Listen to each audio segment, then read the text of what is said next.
So I'm excited to welcome our presenter, Melissa Carrara, who is a community health educator at MedStar St. Mary's Hospital. Melissa, feel free to introduce yourself. Okay, great. Thanks, Allison. Hi, everyone. Again, my name is Melissa Carrara, and I am a community health educator with MedStar St. Mary's Hospital here in St. Mary's County. I'm also a certified personal trainer, which I've been certified now for 10 years. So happy anniversary to me. But really excited to have been asked to be here tonight to talk about stress management, something that I don't think anybody in the world is untouched by, is having to deal with stress. So I'm going to share my screen and we can go from there. Okay, great. Okay, so what I was gonna do tonight is, this is gonna be an interactive presentation. So I hate hearing myself talk. And hopefully we're gonna get some participation in here, because if not, it's gonna be a very, very quick presentation. So I really would appreciate the interaction. So, all right, let's get going. Again, my name is Melissa Carrara, and please, if you have a question on anything that I'm saying, please go ahead and ask it. You do not have to keep your questions until the end, but go ahead and ask it as it is seen fit in what I'm talking about. If you have a question that is pertaining to something else that we haven't gotten to yet, I may tell you, just hold on, it's in a couple slides, or hang on to it until the end and I will get to it. So we're going to talk for about 30 minutes here and then have some time at the end for questions. Again, though, please stop me and ask questions. Raise your little hand in the Zoom chat here, and I will get to your questions. All right, so here's the first interactive part. Let's talk about what stresses us out. All right, so just throw some answers out there. Go ahead and unmute yourself and throw out what stresses us out. It could be anything. Go for it. Work, kids. Work. All right, I'm gonna include school in that. Is that okay? Work and school. All right. What else? What else stresses us out? Too many big things beyond our control happening in the world. Okay, too many out of control issues, right? World events mostly. That is super stressful, especially if you are a news watcher. We can't get away from it these days, right? On our smartphones. What else? What else is stressful to you? Could be anything. How much time the kids spend on their devices and how detached they are from the world, I guess. Okay. Health concerns, and health concerns of your own and of loved ones. Okay.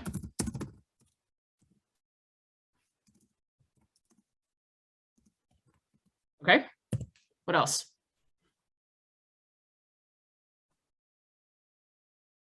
What else is super stressful? Anybody get stressed about money?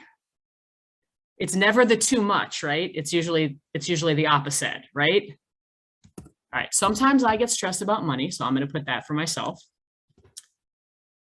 What else? What are some other stressors? Conflict in relationships. Okay. Conflicts in relationships. And that could be anything, right? That could be in your own house. That could be with extended family. That could be at work. That could be at school. That could be with a neighbor, right? Lots of relationships that we have that can be in conflict. Anything else? I feel like we're hitting some really big ones. What stresses us out? How about uncertainty? Does uncertainty stress anybody else out? Just me? Yes. I mean, not just you. Uncertainty. Okay. Melissa can spell, I promise. And thanks to spell check, it's even better. All right. I definitely think that we hit some major stressors here. I said uncertainty basically because what we've been living in for the past 2 years, and we're going to get to that in a few slides, because definitely nobody in the world has been untouched by that level of stress. All right. So now that we've kind of figured out and discussed what stresses us out, let's talk about what stress is. All right. Get to my next slide here. All right. Stress, friend or foe? So let's get to the bottom of what stress is. All right. So stress is your body's reaction to a challenge or a demand. Okay. It could be hormonal, physical, emotional, all of those things, right? I think everybody has felt what stress feels like, and we're going to talk about that in a minute. But I don't know if you guys actually knew this, but there's actually different kinds of stress. Okay. There's the good stress, the bad stress, and the ugly stress, also known as eustress, acute stress, and chronic stress. So this is not a test. I am not a doctor or a nurse, so I am not going to get into the nitty-gritty of exactly what goes on in your body hormonally when you have stress. But I feel like when you get stress, everybody knows what the stress hormone is called. Does anybody want to shoot that out there for me? What is the stress hormone called? Is it cortisol? It's cortisol. That's exactly what it is. Yeah. I don't know the names of very many other hormones, but I think we all know cortisol, right? Okay. So cortisol has its purpose, right? We do get stress. Has anybody ever heard of the fight or flight reaction? If you have kids and you feel like your kid is in danger and everything in your body gets elevated, your sense of the speed that you work at, your sense of understanding of what's going on, everything quickens, and you have to take care of that. You have to take care of the child or have to take care of that situation quickly and get out of that situation. That's the fight or flight, right? We all have kind of heard that. So that is the body rushing with cortisol to heighten all the senses to get that threat or challenge taken care of quickly, and then it's supposed to go back down, right? That's how our bodies are designed. But with all of those stressors that we talked about just a minute ago, a lot of times, unfortunately, specifically in the United States, that cortisol level never gets back down to baseline, okay? So let's talk about the different kinds of stress, and we're going to talk about some health consequences that we have by having this long-term type of stress that we face, okay? So there's eustress, EUSTRESS, not YOU, which is sometimes our own, right? We're our own stressor occasionally, right? But eustress is actually the good stress. So can anybody think about what an example of eustress would be? Something that gives you not necessarily stress, but more excitement and motivation, but it still does raise your cortisol level. Can anybody think of an example of something that would be something that's good that would do this?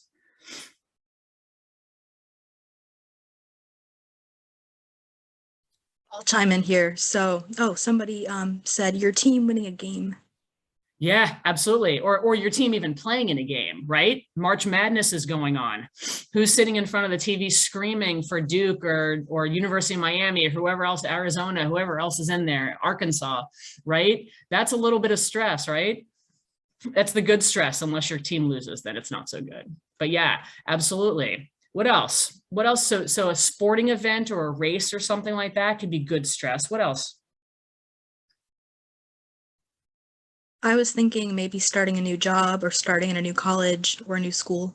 Absolutely. You have that excitement matched up with that little bit of stress, right? Absolutely. How about if you're traveling, right? Especially in today's world, traveling is a little bit more stressful, but it's still exciting, especially if you get to go somewhere good or warm, right? What about getting married or expecting a child or something like that? Like those are all good stresses, right? Stress is also good. Physical stress is also good for our bones and muscles, right? Our muscles cannot grow unless we put them under stress. Our bones cannot get stronger unless we put them under stress. So some stress is good for the body, okay? But the stress that I'm going to talk about in a second is the not so good, the bad and the ugly type of stress, okay? So we have acute stress, which is short-term stress. Can anybody think of an example of something that would be kind of short-term stress? Taking a test. Yes, absolutely, taking a test, especially if you haven't studied. That's a little bit more stressful, right? What else?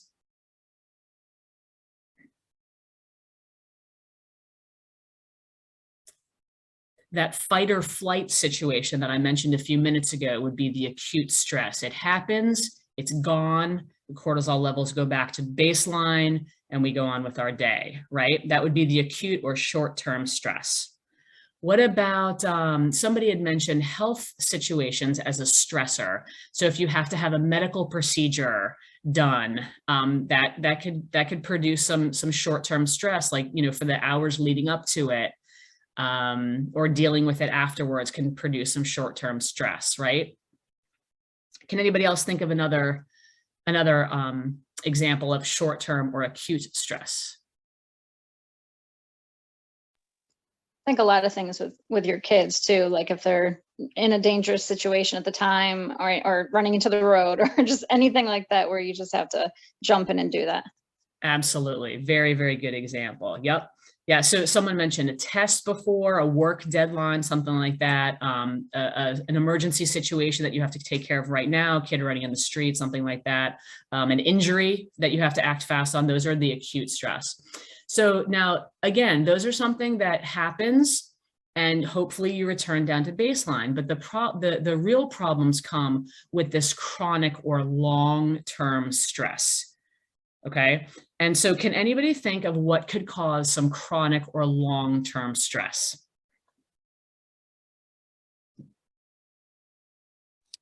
An ongoing pandemic. Ding, ding, ding, ding, for sure. No question about that, right? Okay. Yep. I mean, do we even need to add any more than that? That's good enough. So, someone in the chat said aging parent. Yes, absolutely. Yep, for sure. Or long-term, that kind of pairs up with that, any long-term health struggles, or major decisions that you're having to make associated with parents with long-term health struggles, that type of thing. Absolutely. Absolutely. Well, good. You guys have been fantastic with answering these. So what are some of the consequences or health consequences that we can have physically if we can't deal with this chronic or long-term stress? And I promise you, we're going to get into how to deal with it. We're not just going to talk about it because we all know what it is, right? But we are going to talk about how to deal with it. But what are some physical things that can happen, or health consequences, if we don't learn how to cope with this long-term stress in our lives? Body organs not working as well, and inflammation, all that kind of stress. Excellent. That's right. That's right. What else? We have too much of that cortisol rolling around in our body a lot. What does that cause? Anybody know? Weight gain, maybe? Yeah. Okay. So long-term stress can cause weight gain. Long-term stress can cause a higher baseline heart rate. It could increase your blood pressure, increase your respiration rate, or how fast you breathe. It can increase your risk for heart disease and diabetes as well. So none of those sound like fun, right? Would you all agree? Those are all the negative aspects of long-term stress. So now that we've kind of identified what some stressors are, let's talk about what it feels like physically or emotionally as well. Okay, so here we have elevated blood pressure or pounding heart, right? That's certainly for the fight or flight type of situations, the fast acting emergencies that we have to deal with. The first thing that goes is your heart rate, right? It shoots up, okay?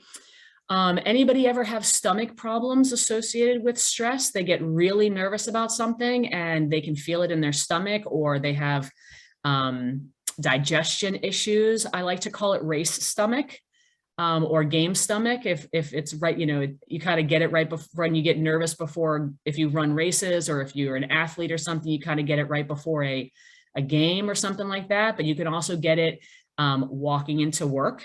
When you know that there's a relational situation that you have with somebody in work, you can get a stomach ache walking into work, that type of thing. An obvious one that I know a lot of people have had is tension in the shoulders and in the chest when they feel stressed. Trouble sleeping, which could lead to other long-term problems. Overall fatigue, And not just because you didn't have a good night's sleep, but it's just that general blah feeling. And if you notice, if you've ever read up or have experienced depression before, a lot of these feelings or these reactions, these body stress reactions also match up with depression. So that's definitely something to look out for, because long-term stress could also lead to depression, which is also a negative consequence. Quick to anger. Anybody ever get angry quickly when they're stressed out? This kid over here, for sure, me. That's a stress reaction, a physical feeling, emotional stress reaction. How about feeling unproductive? These are some things that have happened over the last couple of years because of these long-term stress that we've been dealing with. Feeling unproductive, feeling overwhelmed or underwater, or you can never catch up with anything, whether it be work or school or housework or you name it. Can't catch up on something that you like to do. Okay. Let's see. Anxiety. And stress can lead to anxiety. What does that feel like? Basically all the other stuff, right? You can have anxiety, especially when it's relational. The anxiety creeps up, okay? Inability to make decisions. Has anybody experienced that over the last 2 years? I definitely have. All right. This is one that people maybe don't talk about very much or maybe don't know about very much, but sexual dysfunction. I am not going to ask who has experienced that because that's a little embarrassing, but it is definitely something that if you are stressed out and on a long-term basis, you can have sexual dysfunction that could be problematic. Okay. All right. So does anybody have any questions? Anybody want to stop me where I am and ask anything right now from what we've gone over?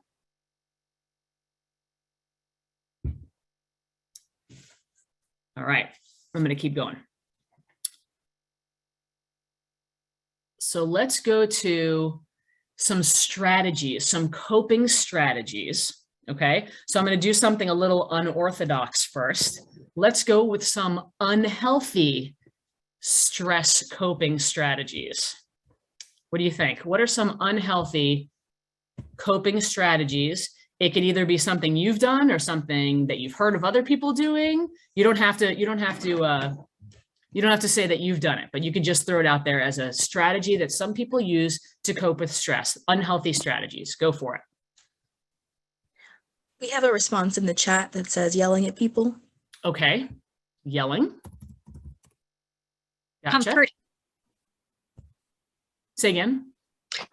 Comfort eating, turning to food to make you feel better. Okay. Comfort eating. Smoking. Okay. Smoking. What else?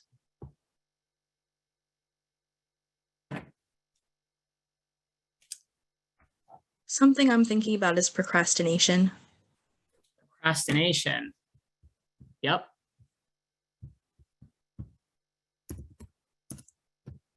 Procrastination. Okay. What else? Maybe taking it out on others, like blaming other people or making them feel guilty, manipulation, any of those kind of negative things. Okay. Blaming others or manipulation. Manipulation. Did I spell that right? I think so. Okay. How about alcohol? Would that be an unhealthy coping strategy? For sure. How about anybody binge watch Netflix in the last 2 years? That may or may not be unhealthy. That may or may not be unhealthy. We have a hand raised. Joanne, go ahead. I was just answering yes to that. Oh, you're all right. How about binging behavior? Binging behavior. How about that? That could be anything. That could be food. That could be TV. That could be drugs, alcohol, something like that. All right. Anything that's, did I spell that right? Binge. Okay. I feel like there's a D in there. B-I-N-D. Okay. All right. I think we kind of hit all of the unhealthy strategies. So let's get to some healthy ones. These are the good ones, right? These are the ones that we want to promote. So what are some healthy strategies that you can use to cope with your stress? What do you think? Physical exercise or yoga. You are speaking my language. What else? Counseling or therapy. Okay.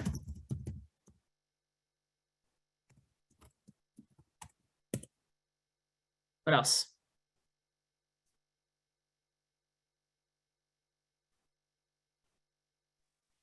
For me, Creative. journaling help. Oh, go ahead. I'm sorry. No, you go ahead. I was just going to say, for me, journaling helps. Okay, creativity. We'll go journaling, or artistic stuff, right? Yeah, absolutely. For those of us who are creative, not me, but I'm glad there are creative people that can cope in this way, for sure. Absolutely, I think that's super helpful. Perhaps meditation. Excellent. Meditation or mindfulness. Those are some big watchwords these days. Just talking to a friend or a person, a supportive person. Supportive. Okay, wait.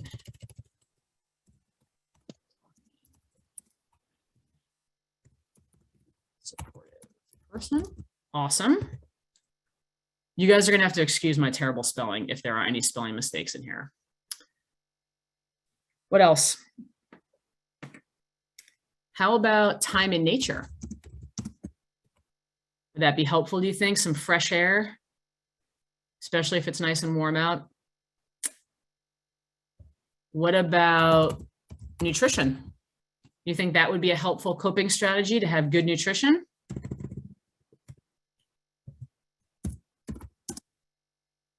All right, let me see if I have anything else.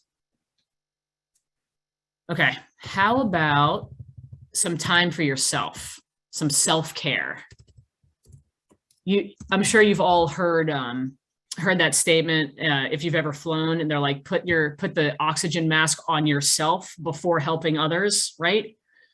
That we need to do that for everything, right? We are of no help to other people if we do not have what we need, right?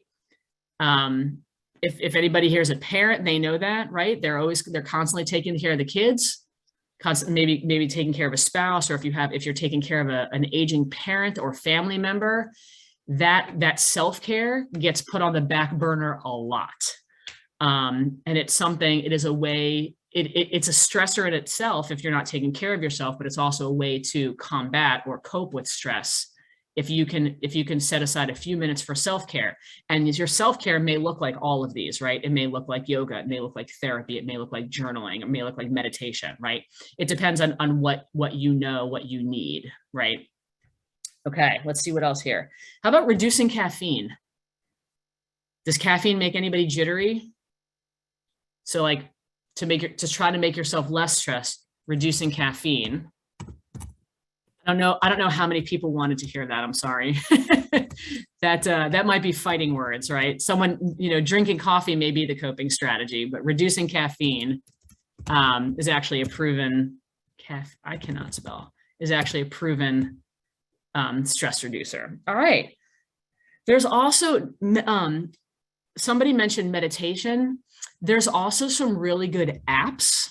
I'm not sponsored by any apps, so I'm just going to throw these out here that I have used myself and know people that have used them. There's two of them that I know called Calm, and there's another one called Headspace, and they're free apps that you can get on your phone, and they are good for meditation, mindfulness, guided meditation, that type of stuff, calming music, that kind of stuff. Okay, so those are ways that you can cope. All right. So let's talk about how not just to cope, but to reduce or avoid some stressors. Okay. So the biggest thing in learning how to cope or how to reduce or avoid your stressors is to figure out what stresses you out. Okay. So what stresses you out doesn't necessarily stress me out. Would you agree with that? Okay. So some people get very stressed out. For example, some people get very stressed out if there's a lot of clutter. If you walk into someone's office, for example, and they have stacks of papers everywhere and it's not neat and things are just kind of all amiss, that stresses them out. Like you could feel your heart rate getting faster. You could feel your breathing getting heavier. Other people could care less about the neatness of something or the cleanliness of it or the clutteredness of it. Does that make sense? So you have to learn what your stressors are before you could reduce or avoid that stressor, okay?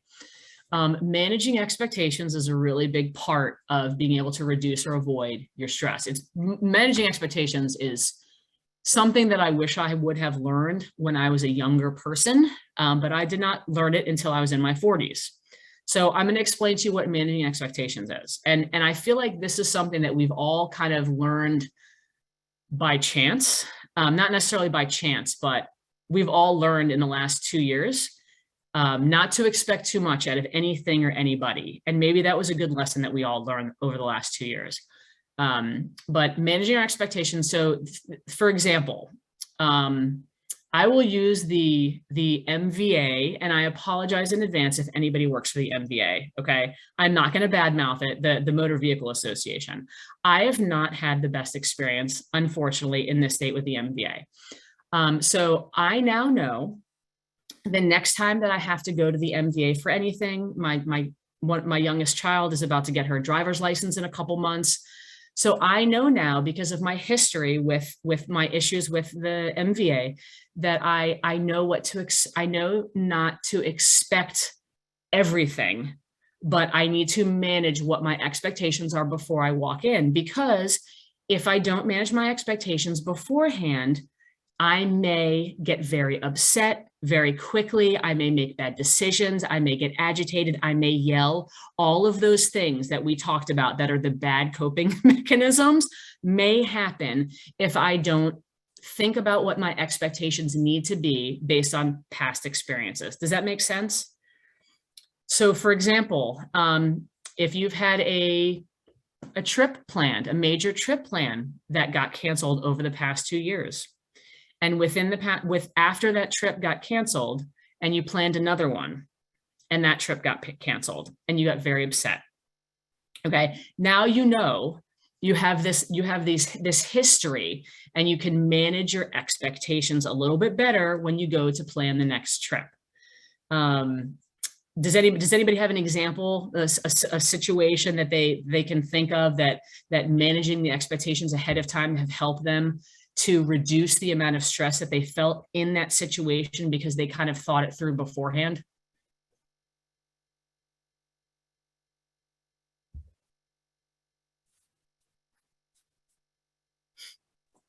I think sometimes when dealing with a specific person that you know will stress you out, just for whatever reason, like if it's about a topic you're talking about that you know that you're on very different pages with, or it's just the person's personality that you can just be like, okay, no, I'm not going to be pushing it or go too far because I know that this person's like this. So maybe you just kind of dial back a bit or choose your battles. Exactly. You got to set the expectations ahead of time, because you will be able to maintain a lower level of stress when your expectations and the reality are closer together. The further apart your expectations are from the reality, that amount of space there is the stress.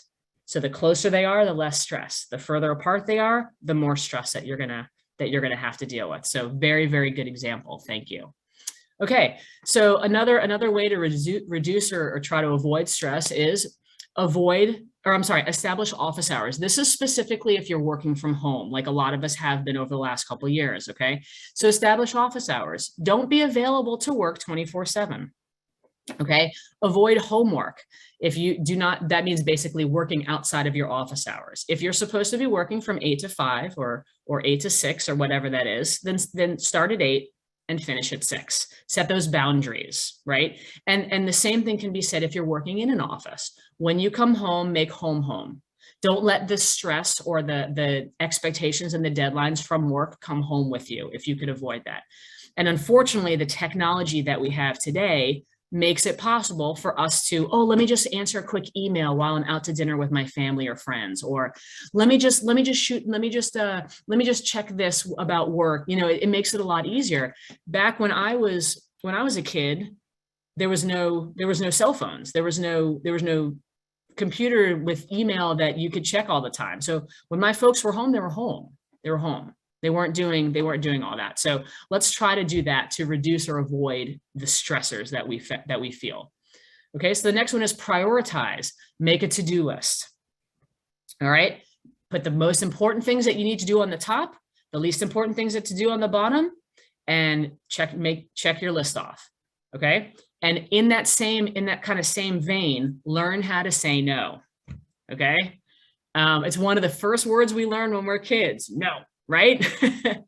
Our parents said it to us a lot. So learn how to say no. When I say, I don't mean that just flippantly, learn how to say no when you already know that you have too much on your plate, or don't even let it get to the point of getting too much on your plate because you know what your stressors are. If you know that having too many things that you have to do is a stressor for you, learn how to say, I'm sorry, I can't do that right now. Maybe ask me again next month and I can reevaluate. Okay, so learning how to say no is a huge coping mechanism or strategy to reduce or avoid stress. Okay, sleeping, nutrition, and exercise. Those are my big three. Okay, go to sleep early. Put the tech away. Someone mentioned earlier about teens using too much tech and they're not having interpersonal relationships. We adults, we do it too. We do it too. Okay. I mean, I'm not going to ask you to raise your hand here, but I know I for sure am on my phone right before I go to sleep, which is like the worst thing you could absolutely do. Okay. If you're not well rested, you're not going to make good decisions. You're going to get angry faster. The stress is going to affect you more. Okay. Ask for help. This goes along with prioritizing and learning to say no to things. Ask for help. Maybe ask for help even before you need it. Ask for help in doing household chores. Ask for help in making dinner. Ask for help at work. It's not a sign of weakness, guys. It's not a sign of weakness. It is a sign of strength because you know what your stressors are and you're trying to avoid them or reduce them. Okay. Don't procrastinate. Allison, I think you mentioned that before, right? That was one of the unhealthy stressors. Don't procrastinate. Okay. If it's something you don't want to do, but you know you need to do it, put it way high on your to-do list. Get it over with, feel the victory, and don't have to think about it anymore. Right?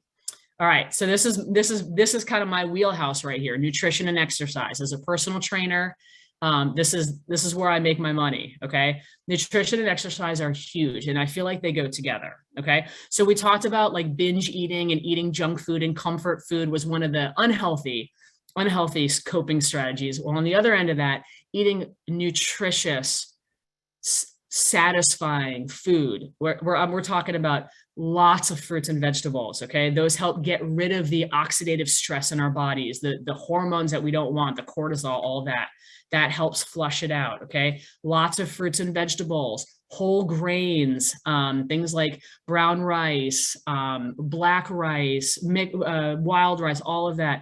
Kefir, or not kefir, that's a drink. I'm sorry. What was the word I was looking for? Teff, all of these different grains, beans, legumes, lentils, all of these whole foods, all of this nutrition stuff, leafy greens are all super, super good to help reduce the stress within your body that we're causing from outside. Okay. Exercise does the same thing. All right. So what are the healthy coping mechanisms? Was exercise. Exercise sometimes gets you out in nature. Sometimes it gets you in your basement or in the gym, right? It gets you around other people. It gets you around people that maybe you have good relationships with. All of these work together to help reduce and avoid stress. All right. So I know I'm kind of running out of time here. Are there any questions right now?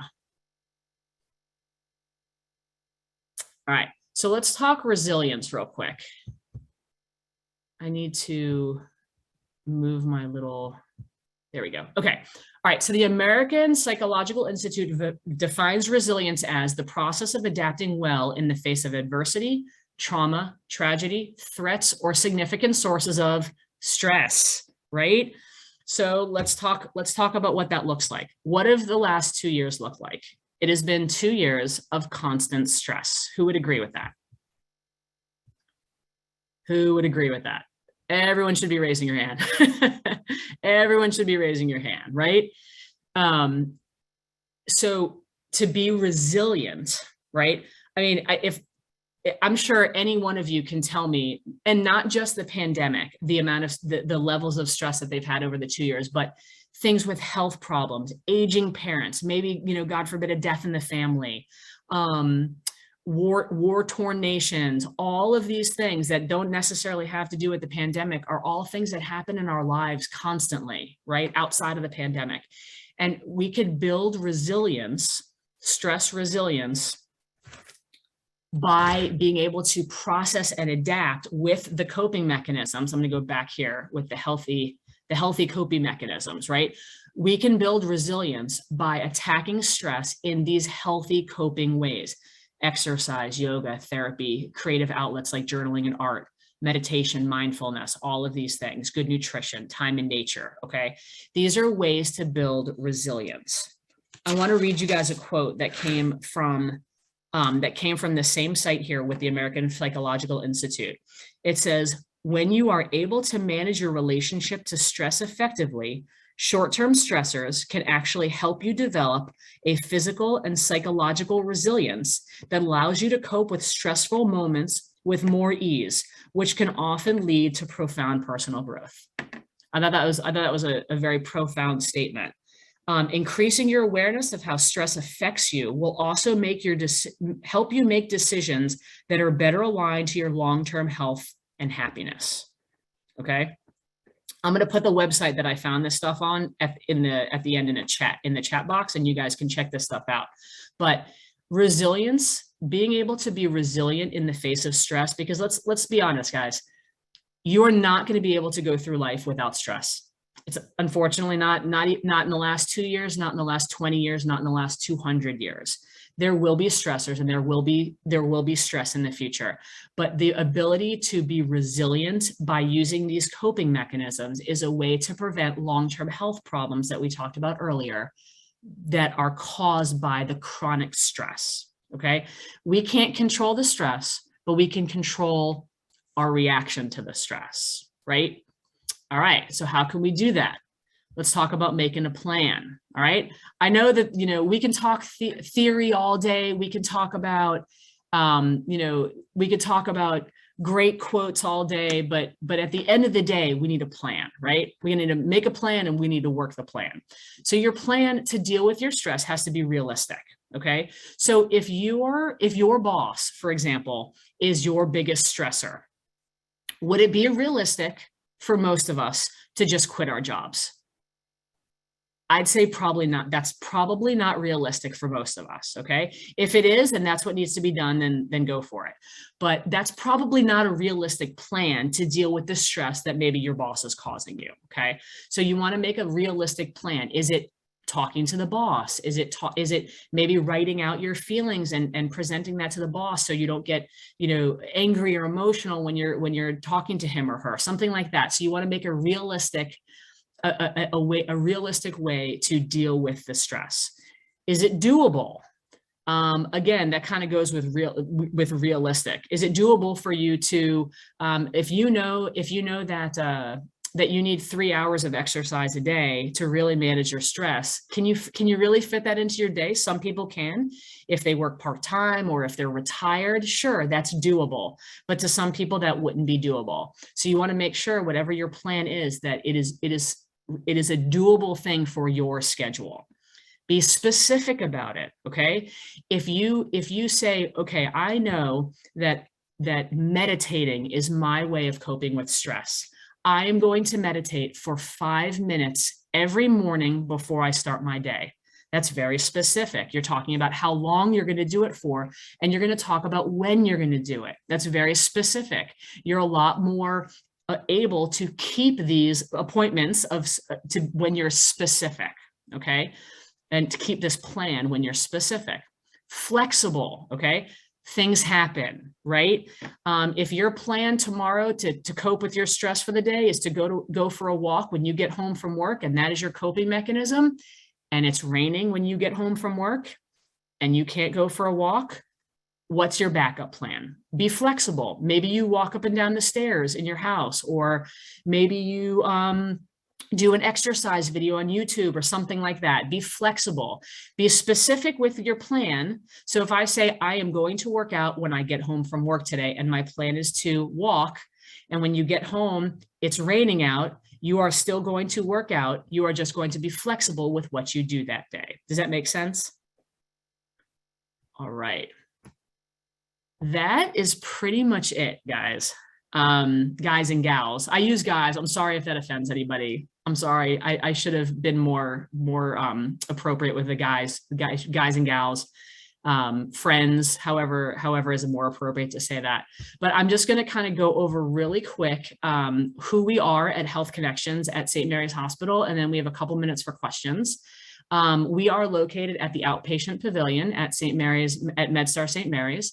We do lots of different classes, including the diabetes prevention program, living well with diabetes, the Safe Sitter program, parents to be, and we do community seminars like this. We have support groups for Parkinson's, smoking cessation, stroke survivors, and such. We also do nutrition counseling. And if you would like to get in touch with about any of these programs, please contact Andrea at this number. I'm going to leave the screen up. Does anybody have any questions? I hope that was helpful to everybody. I hope you guys enjoyed it. You made me listen to my voice a lot less, and I really appreciated that. You guys were great with the interaction and with giving ideas and situations that you've dealt with. I really appreciate it. It makes teaching a lot more enjoyable. Does anybody have any closing statements? So I just wanted to say thank you for putting on this presentation. I know I learned a lot, and I hope that other people did as well.